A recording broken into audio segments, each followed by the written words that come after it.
with our current Attorney General, Mark Herring.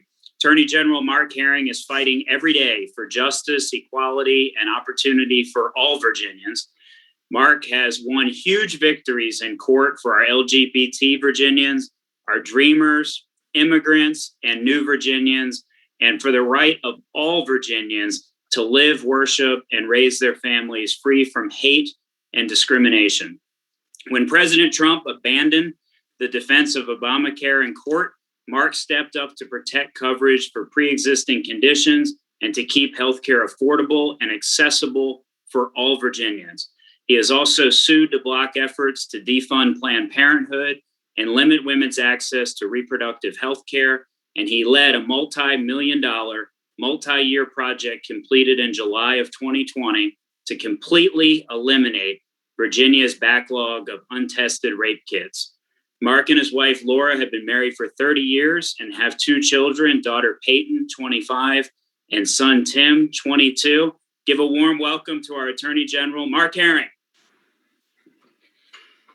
Well, good evening, everyone. Happy St. Patrick's Day. Thank you, Jeff, for the warm welcome. Thank you for your support, but more importantly, thank you for the great job you're doing for the residents of Fairfax County. And I guess it's fair to say that all of us in Northern Virginia have a little bit of the luck of the Irish. Why? Because we're so lucky we get to have a great congressman like Gerry Connolly making us proud every single day.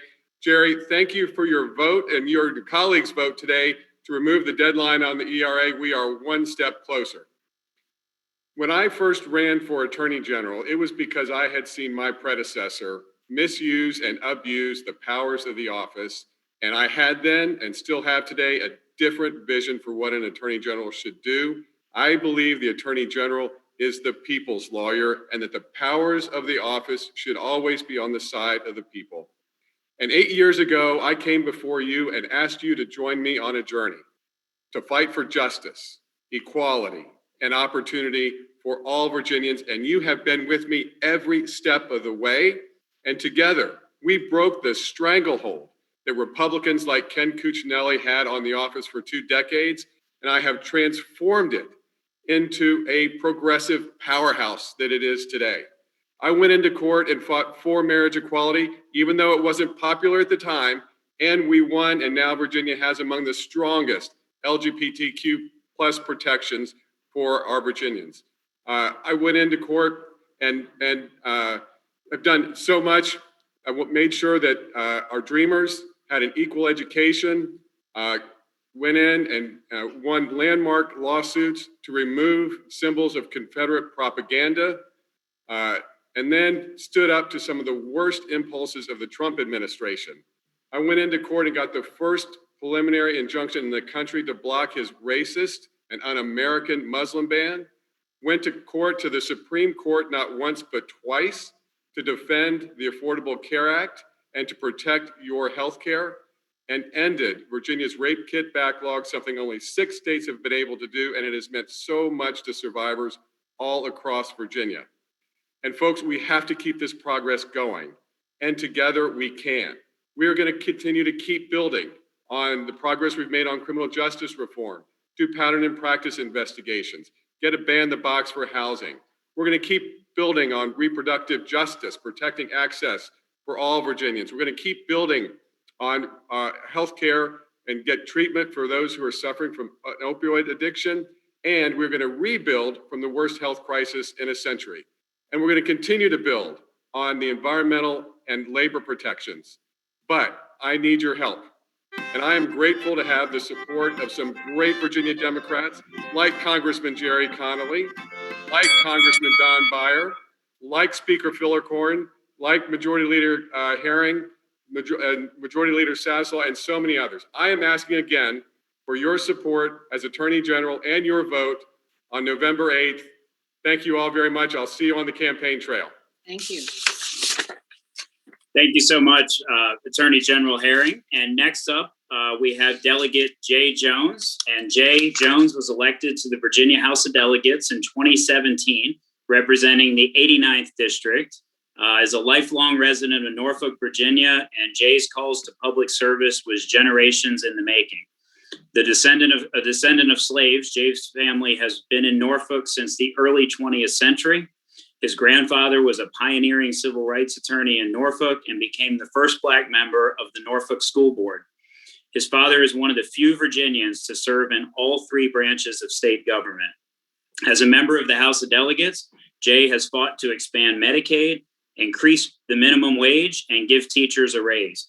He also gave a voice to progressive energy and environmental policies that improve the lives of all Virginians while preserving our air, water, and land. A tireless legislator, Jay championed legislation known as the Ashanti Alert, a bill to establish a missing persons alert for adults in the Commonwealth. Jay currently practices law in Norfolk, where he lives with his wife, Mavis. Give a warm welcome to Delegate Jay Jones. Well, good evening, everyone. Thank you, Chairman McKay, for that introduction. I'm sorry that I'm in the car. We're on the road tonight, but hopefully you guys can see my green. Happy St. Patrick's Day to everybody. I hope you've been celebrating accordingly. To Congressman Connolly, good evening. Thank you for hosting this wonderful event that has become the stuff of lore. I wish we could do it in person, and I know that everybody who is watching tonight will get vaccinated as soon as they're able so that we can turn the corner. The light at the end of the tunnel is getting bigger, and we can do this in person next year.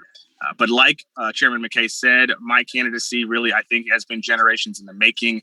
I can't talk about a campaign without talking about who I am and where I come from. I am fortunate enough to be able to trace my lineage on both sides to slaves in the American South. And I often wonder about what those folks would think about their descendant having the opportunity to be Virginia's first Black Attorney General.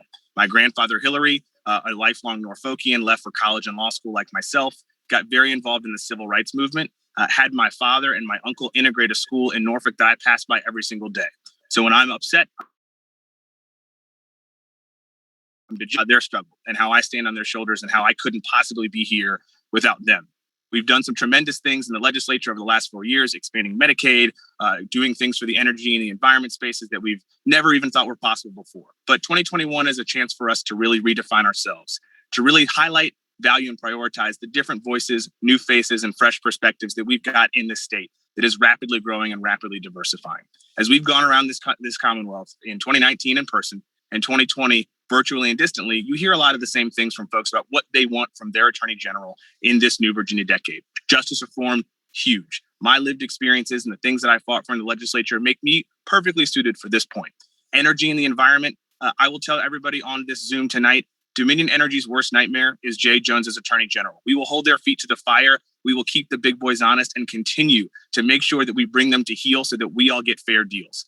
Prioritizing labor and worker protections has always been a priority of mine. My grandmother, after my grandfather died, had to get a job. She decided to become a teacher and became a member of the Teachers Union in Norfolk. These are the things that folks are looking for. But more importantly, now that Donald Trump is gone, and I know we're all grateful for that, we can turn inward. We can look at this state and go to meet the people where they are, the folks who are left behind, who are often forgotten.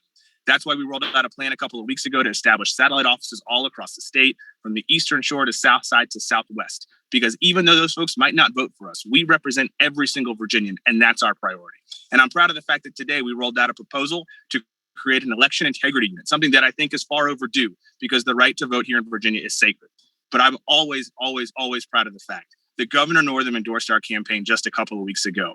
To have his support and the First Lady's support in this effort, along with Congresswoman Luria and so many others, has been so meaningful to me. So I hope you guys will join our efforts. You will join this campaign, and we'll see you out on the trail. Thank you guys so much. Awesome.